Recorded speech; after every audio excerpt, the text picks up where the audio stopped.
Moms, Assalamualaikum warahmatullahi wabarakatuh. Selamat siang Moms, bagaimana kabar Moms semuanya? Sudah makan siang? Sekarang mungkin sedang berkumpul bersama keluarga tentunya di jam makan siang ini. Atau mungkin banyak juga dari para Moms yang sudah juga kembali beraktivitas seperti semula. Mungkin bekerja di kantor atau mungkin mengurus yang lainnya. Siang hari ini kembali lagi nih kita di live Instagram Mother Baby IND atau Mother and Baby Indonesia. Di mana hari ini kita akan membahas satu obrolan mengenai tes COVID-19 untuk keluarga. Tes COVID ada berapa macam untuk mengetahui apakah kita positif atau negatif ya. Dan juga tentunya prosedurnya seperti apa hari ini akan kita bahas tuntas tentunya. Selamat siang Dokter Jimmy, apa kabar? Selamat siang Mbak Enji. Terdengar nggak suaranya? Iya terdengar dokter ya, mohon maaf. Iya terdengar dokter. Kabar baik sehat ya dokter ya? Sehat. Iya dokter. Ini lama kita nggak jumpa ya dokter ya. Saya salah satu pasiennya dokter Jimmy. Pasti aja mau dibilangin mau live Instagram sama dokter Jimmy. Ini dokter saya nih. Dokter, ini kita hari ini akan ngobrol tentang tes COVID-19 untuk keluarga. Karena kita tahu sebenarnya sekarang ini banyak sekali dilakukan tes COVID oleh para keluarga, oleh orang tua, atau mungkin juga di kantor juga banyak dilakukan tes COVID. Nah ini mungkin pertama-tama kita harus tahu dulu jenis-jenis untuk tes COVID sendiri itu apa aja sih dokter?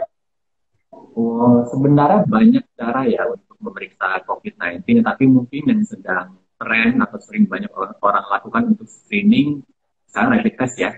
Rapid test dan swab test ya.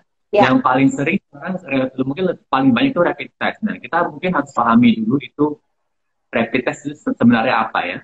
Jadi rapid test itu sebenarnya diperiksa bukan virusnya, tapi diperiksa adalah antibodinya. Jadi normalnya memang kalau kita manusia terserang atau masuk virus atau bakteri ke dalam tubuh kita, kan secara normal tubuh kita akan membentuk imunitas. Nah itu imunitas itu tercermin dari si antibodi. Jadi yang kita periksa adalah antibodi terhadap si virus corona ini. Jadi ini boleh dikatakan pemeriksaan tidak langsung. Dengan adanya antibodi, kita bisa berasumsi bahwa si virus pernah mampir ke tubuh kita atau sedang ada di dalam tubuh kita. Jadi ini ada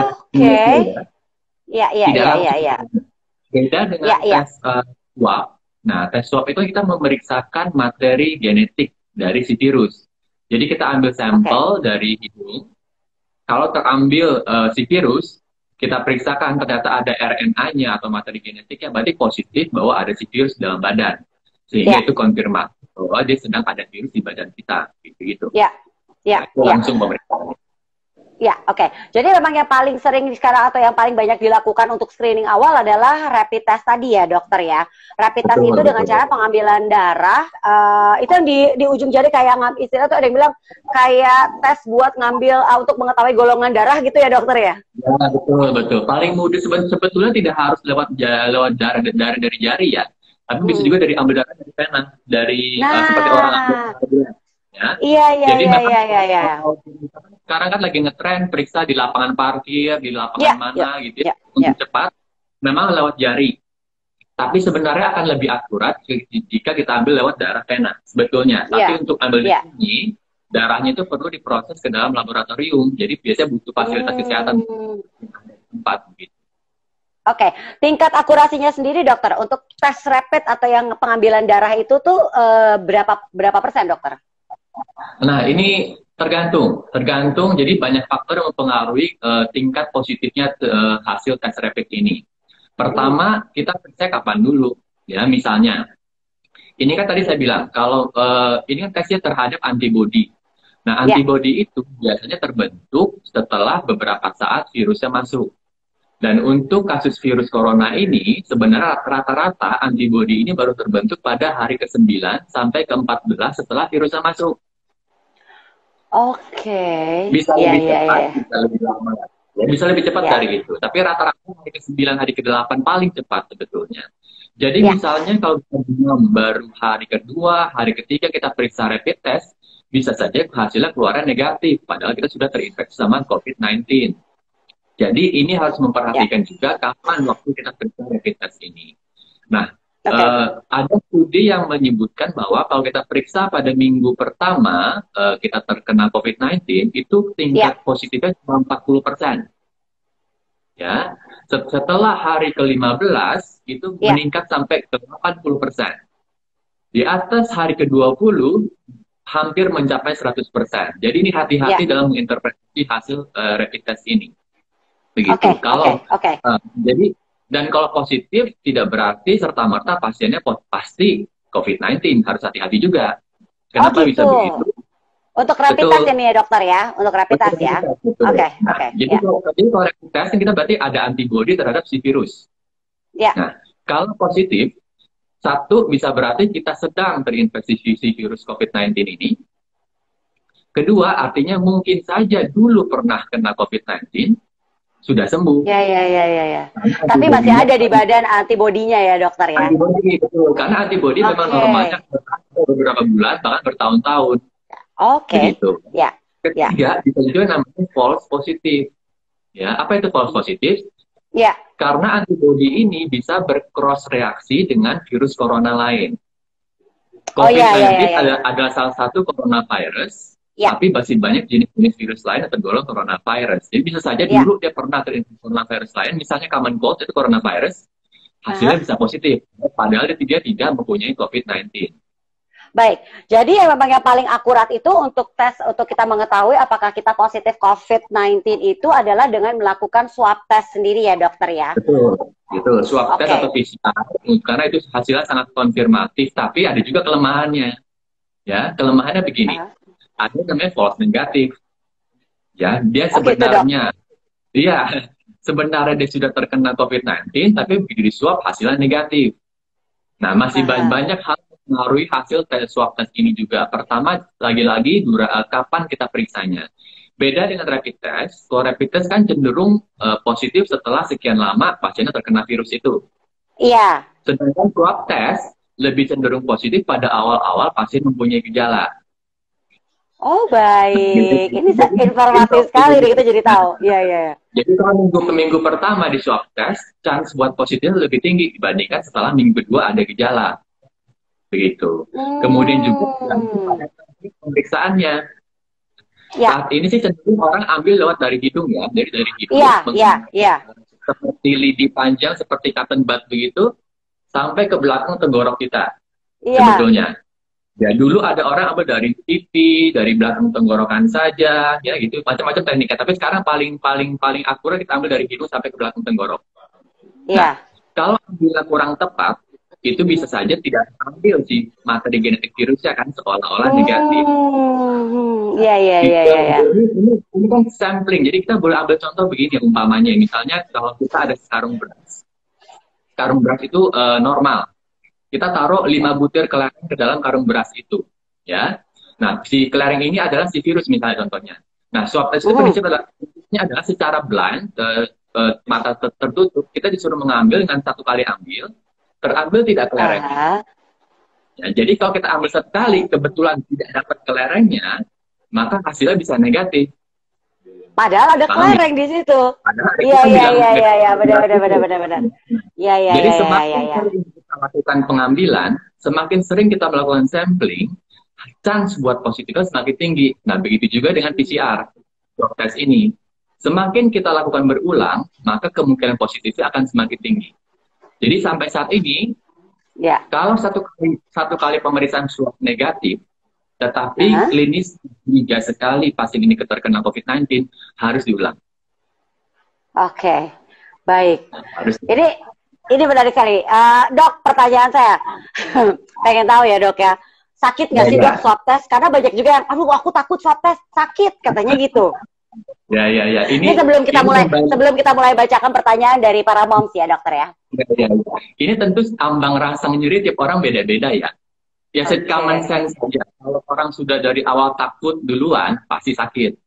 Ya kan? Karena mindsetnya udah sakit, udah ketakutan. Ya pasti kan.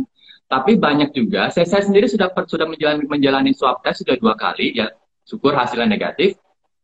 Tapi intinya adalah, ada rasa tidak nyaman pasti. 1. Ada juga pasien yang bilang, sama sekali. Ada juga pasien yang bilang, kok nggak enak banget ya. Ya itu tergantung orang. Tapi intinya tidak ada luka yang ditimbulkan oleh swab test ini. Begitu. karena masuk ke lewat lubang. Oke. Jadi beda dengan Ya, ya, rapid ya, malah ya. rapid test itu menyakitkan karena pakai ditusuk. Oh gitu. Oh Nah, baik. Ya, ya. Rasa jadi tidak nyaman akan dirasakan. Ya, ya, ya. cuma Ya, ya. dipulas saja sebetulnya. Oke, tapi tidak seperti ya rapid test ditusuk, benar sih ya dokter ya. Ini Ya, betul. pertanyaan-pertanyaan sudah banyak yang masuk. Ini ada N_gaming. Lebih efektif mana rapid test dan swab test? Selain dua tes tersebut, apa ada tes tambahan untuk COVID-19? Mungkin untuk mengetahui apakah pasien tersebut COVID-19 atau tidak. Positif maksudnya ya. Karena kan kita tahu biasanya tahapannya mulai dari rapid test dulu. Lalu kalau ada istilahnya tuh mungkin nggak negatif ya, tapi reaktif ya dokter ya. Biasanya akan disarankan untuk melakukan swab test. Nah, ada lagi nggak sih dokter tes yang lain? Ini seperti pertanyaan dari N_gaming. Nah, untuk mendeteksi virusnya secara langsung atau tidak langsung dengan si swab test dan si rapid test itu. Tapi ada cara-cara lain juga nggak langsung sebetulnya. Tapi biasanya ini kita reserve buat orang-orang yang memang ada gejala. Kita bisa ronsen paru-paru, ya, bisa CT scan paru-paru, ya, bisa cek darah rutin. Tapi itu semuanya hasilnya mungkin hanya membantu untuk mengira-ngira, membantu mendiagnosis, tapi tidak bisa konfirmasi seperti swab test juga. Hasil CT scan paru-paru sendiri itu ada beberapa gambaran yang kita bilang sangat khas untuk infeksi COVID-19. Dari situ, kalau hasilnya seperti itu, tetap butuh konfirmasi dari swab test atau PCR. Begitu. Nah, dok, kapan sebaiknya kita melakukan tes untuk COVID? Entah itu dimulai dengan rapid test atau harus langsung mendingan swab test aja deh gitu. Karena kan tingkat akurasinya lebih tinggi juga ya dokter ya. Nah, tergantung. Ini jadi begini. Kapan siapa yang harus diperiksa ya? Pertanyaan seperti itu ya. Nah, jadi pertama kalau pasien ada gejala, sudah pasti harus diperiksa. Apalagi dia tinggal di daerah yang sudah ada penyebaran lokalnya seperti di Indonesia, Jakarta dan sekitarnya, dan sudah menyebar ke daerah-daerah. Jadi ada gejala berupa demam dan atau ada gejala pernapasan berupa batuk atau sakit tenggorokan atau pilek. Itu sudah wajib anjuran diperiksa. Ya. Atau pasien yang baru yang ada gejala dan ada kontak dalam 14 hari terakhir dengan orang yang positif COVID-19 harus diperiksa. Ya. Nah, yang tidak ada gejala tetapi ada kontak dengan orang yang positif COVID-19, kontak dekat maksudnya. Misalnya nah ini menarik nih soal kontak nih. Iya. Kontak ini sebatas apa? Tinggal serumah misalnya. Jadi yang dimaksud kontak dekat adalah tinggal lama bersamaan dengan si pasien. Tanpa alat pelindung diri. Jadi misalnya saat tinggal satu rumah, tempat kerja, berdekatan, itu harus diperiksa di tracing, kita bilangnya, pasien-pasien yang COVID-19-nya positif. Nah, kalau untuk screening, ini masih kontroversi. Jadi begini, kalau orang yang tidak punya gejala sama sekali, tidak ada kontak juga dengan pasien COVID-19, tapi tinggal di daerah dengan penyebaran lokal seperti di Jakarta misalnya. Pertanyaan perlu diperiksa. Nah, itu masuk dalam screening massal sebenarnya. Idealnya sebenarnya untuk mencegah penularan dan pandemi ini lebih cepat selesai. Idealnya betul. Jawabannya semua orang diperiksa di semua daerah endemis itu sebetulnya. Tetapi kosnya akan menjadi tinggi karena yang diperiksa sebenarnya yang paling ideal adalah swab test secara langsung sebetulnya. Dok, balik tadi tadi salah satu yang harus dicek adalah di saat kita melakukan kontak apakah tadi kan sudah dijelaskan kalau misalnya kita pernah berpapasan sama orang yang kita tahu positif COVID, apakah kita juga harus cek? Kalau ada gejala iya. Kalau tidak? Kalau tidak ada gejala dianjurkan. Dianjurkan. Ya karena akan lebih wajib kalau dia kontak dekat. Tapi kalau cuma berpapasan, kita tidak pernah tahu bahwa apakah kontak selama itu sudah cukup untuk menularkan atau tidak. Karena banyak saya pernah ketemu pasiennya tidak ada gejala, cuma citika-citiki sekali, ngobrol sebentar pergi. Ternyata suami dari orang ini positif COVID-19. Waktu itu istrinya ini yang tidak mempunyai gejala. Ternyata baru pada hari keberapa, si istri ini ada gejala dan ternyata si pasien ini tertular cuma karena sekedar ngobrol sebentar seperti itu. Baik. Wah, ini kita jadi jelas sekali ya. Ini ada pertanyaan dari Herliana Purba 22. Bagaimana penanganan ibu hamil positif COVID hingga akhirnya dia bersalin, dok? Penanganan bayinya juga seperti apa ya, dokter? Eh, Sama sebetulnya dengan pasien-pasien dewasa pada umumnya, efek dari virus COVID-19 ke langsung ke janin itu masih dipertanyakan. Memang data menunjukkan bahwa kelahiran prematur atau lebih lebih banyak dibandingkan pasien-pasien hamil yang tidak mempunyai COVID-19. Tapi ini masih kontroversial. Apakah itu dipicu karena si virus COVID-19-nya atau sebenarnya dokternya mempercepat karena khawatir babynya akan kenapa-napa selama di janinnya di dalam rahimnya Ya, sang ibu. ya. Jadi sampai saat ini efek dari virus COVID-19 ini terhadap janin masih tanda tanya. Ya, penanganannya Ya, ya, ya. sifatnya sama tergantung pada kondisi si ibu hamil. Jika memang kondisinya baik, biasanya akan dilahirkan seperti biasa. Mungkin pilihannya lebih banyak sesar sebetulnya secara Oke, sesar oke, untuk mengurangi kontak si ibu ke baby pada saat melahirkan secara normal. Karena virus oke. sendiri ada studi yang menyebutkan ditemukan juga pada cairan vagina. Tapi apakah itu berpotensi untuk menularkan pada si baby masih tanda tanya sampai saat ini. Begitu. Oke, Nah, untuk baik. mungkin untuk si baby tidak ada penanganan khusus, yang penting pada saat dia dilahirkan langsung dipisahkan dengan si ibu. Ya, Seandainya ya. itu breastfeeding, ya, karena kita tahu bahwa ASI itu sangat baik untuk baby, ASI juga mengandung banyak antibodi, gitu ya.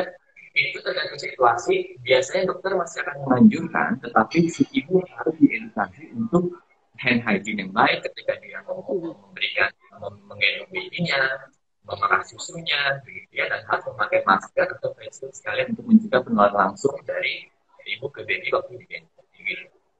Oke. Pertanyaan selanjutnya dari Vijau Jau. Ibu menyusui bagaimana ya, Dok? Haruskah cek?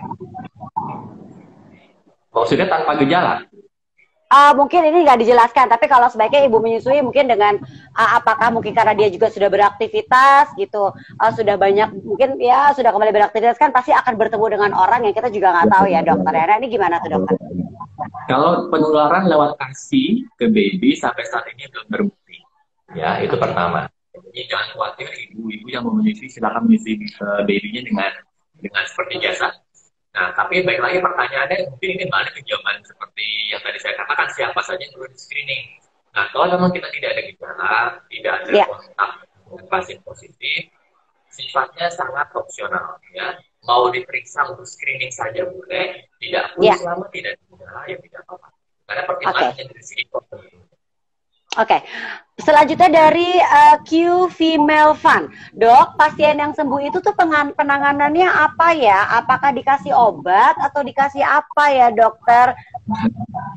Yang sembuh sebetulnya, nah itu tergantung karena sampai saat ini obat untuk COVID-19 itu belum ditemukan sebetulnya. Kebanyakan itu obat-obatan bersifat trial sebetulnya. Tapi perlu dipahami dulu bahwa pasien mungkin yang terekspos di media berita itu kebanyakan pasien-pasien yang berat dirawat di rumah sakit sebetulnya. Tapi secara data itu cuma mungkin merangkum sekitar 15-14% dari pasien COVID-19. Kita boleh bilang 81%, 80% itu pasiennya sebenarnya kebanyakan ada ringan dan dirawat di rumah. Ya, kebanyakan tidak ada gejala atau gejala ringan, cuma demam atau batuk atau pilek, sakit tenggorokan, dan kemudian ternyata sembuh sendiri. Bahkan pasien-pasien yang berat pun mungkin ketika dirawat di rumah sakit, pengobatan itu sifatnya hanya suportif, jadi hanya diberikan infus, obat panas, obat batuk, obat mual, obat diare. Obat-obat dibicarakan di media seperti kloroquine, ya, metason sekarang sedang lagi gitu ya, itu semua sifatnya masih tahap dan kemudian trial. Jadi ibaratnya kita belum tahu obat persisnya apa, kita cobakan ya berhasil apakah dia sembuh gara-gara obat itu atau bukan, sampai saat ini masih tanda tanya sebetulnya. Oke, baik. Ya, oke. Dok, ini ada pertanyaan, apa bedanya reaktif dan positif? Dan ini juga ada pertanyaan yang menarik sekali dari Tifwar. Anak umur berapa yang sudah boleh melakukan tes untuk COVID? Oh, oke. Dan apakah kalau untuk anak-anak dimulai dari tes rapid dulu atau bisa langsung swab test, Dok? Oke. Itu hanya istilahnya reaktif sama positif ya. Cuma karena kalau rapid test kita bilang positif, nanti kesannya konotasinya positif 100% COVID-19. Jadi untuk rapid test bilang ada reaktif, artinya dia positif untuk tes antibodinya. Oke. Bukan positif untuk si virusnya. Jadi itu masalah terminologi karena takutnya disalahartikan sebagai positif COVID-19 begitu. Makanya kalau swab Ya. test dibilang positif, kita dibilang hasilnya reaktif ya. Nah, kalau untuk anak kecil kapan bisa diperiksa? Kan sebenarnya tidak ada batas. Semua anak di segala umur bisa diperiksakan swab test ataupun rapid test. Nah, tetapi mungkin untuk anak kita tidak periksakan secara rutin untuk screening. Jika ada gejala atau ada kontak dekat dengan pasien COVID-19 baru kita periksakan biasanya. Oke. Dan tadi sebenarnya untuk anak tuh dari susah, tapi ya dokter rapid test juga mereka takut, ya kan? Betul. Apalagi swab test gitu kan? Pasti dia akan meronta-ronta. Makanya biasanya untuk menghindari trauma psikologis kita tidak lakukan rutin untuk screening. Hanya kalau ada risiko berat atau ada gejala baru kita harus periksakan. Oke, dari mulai umur kira-kira berapapun ya, baik. Dari berapapun usia berapapun bisa tertular COVID-19 ini, bahkan betul. pun Iya benar sekali, dok. Ini juga tadi ada beberapa pertanyaan yang menanyakan soal biaya untuk tes COVID ini sendiri tuh berapa sih dokter gitu, karena kan masih banyak yang sponsor bingung gitu kan ya. Ya. Kalau dari pemerintah free, gratis. Ya, karena ya. biasanya mereka fokuskan untuk swab test ya. Itu untuk orang-orang yang sudah sangat dicurigai COVID-19. Jadi itu biasanya diperiksakan di swab test, dikirim ke Litbangkes, biayanya gratis, tidak bayar. Tapi memang karena ini kasus sudah banyak, itu tidak cuma pemerintah yang terlibat, jadi juga pihak swasta untuk membantu membiayai. Karena kelabakan juga kalau semua dikirim ke Litbangkes itu nanti hasilnya bakal menumpuk dan jadi lama prosesnya. Nah, cuma kalau untuk swasta tentunya terpaksa pasiennya harus bayar sendiri. Kisaran harganya mungkin berbeda-beda ya antar rumah sakit ya. Tapi saya lihat rata-rata untuk daerah Jakarta sekitar 2 juta sampai 2,5 juta rata-rata. Itu untuk swab test. Oke. Nah, kalau untuk rapid test ini banyak. Saya pikir ada beberapa juga institusi yang memberikan secara gratis, secara massal. Ya, itu bisa dicoba ya. Kalau untuk rumah sakit swasta biasanya kisaran harga itu antara 200 sampai 400 ribu rupiah. Saya pikir di Jakarta ya. Kira-kira kisaran seperti itu. Oke, ini ada pertanyaan menarik sekali ini dari Cai Hanyan. Ini mungkin baru bergabung ya, dok. Apakah hasil rapid test yang reaktif wajib melakukan swab test? Karena info yang saya tahu serangkaian tes tersebut tidak ditanggung oleh BPJS, dokter. Betul. Sampai saat ini setahu saya pun tidak ditanggung oleh BPJS, tapi pemeriksaan swab testnya jika memang ada indikasi yang kuat, misalnya ada gejala, itu di-cover oleh pemerintah tapi tidak via BPJS. Jadi tetap gratis. Dan memang semua hasil rapid test yang positif sebaiknya di-follow up dengan pemeriksaan swab test untuk memastikan apakah dia sedang terinfeksi atau sebenarnya dia pernah terinfeksi tapi sekarang virusnya sudah tidak ada, jadi dia sudah tidak dapat menularkan ke orang lain, jadi past infection begitu. Mungkin udah lewat masa 2 minggunya gitu ya dokter ya. Betul. Jadi memastikan juga nanti untuk orang-orang yang tinggal serumah sama dia apakah mereka bisa tertular atau tidak gitu. Jadi aman, lebih baik untuk keluarganya juga. Oke, baik. Nah, tadi dokter sudah menjelaskan sebenarnya kan tahapan awal untuk screening awal tuh biasanya dilakukan rapid test ya kan, dengan pengambilan darah biasanya kadang lewat jari atau yang tadi melalui vena ya dokter ya. Habis itu selanjutnya kalau memang ada hasil reaktif akan disarankan untuk swab test. Nah, untuk pengobatannya sendiri apakah begitu dari hasil swab test positif COVID, apakah berarti dilanjutkan dengan dirawat di rumah sakit atau bisa karantina mandiri di rumah atau isolasi sendiri di rumah nih dokter? Nah, ya. Mungkin saya klarifikasi dulu, saya luruskan dulu ya. Jadi untuk screening sebenarnya pilihannya itu bukan harus rapid test dulu. Ya. Rapid test kalau kita disuruh milih sebenarnya paling ideal screening pun adalah swab test sebetulnya. Swab test karena itu yang paling akurasinya paling tinggi ya. Betul, cuma karena kasusnya lebih tinggi saat pertimbangannya pilihan kedua kita seperti itu ya. Nah, kalau untuk pasien-pasien yang sudah positif dari swab testnya itu tergantung dari gejalanya, kondisinya tentunya. Kalau kondisinya bisa pasiennya tidak punya gejala kan kebetulan tahu banyak tuh dokter ya. Dia ngapain dirawat di rumah saja. Yang penting dia bisa isolasi mandiri, rumahnya memungkinkan ya, bisa mengasingkan diri selama kira-kira 2 minggu atau lebih sampai swab testnya negatif kembali.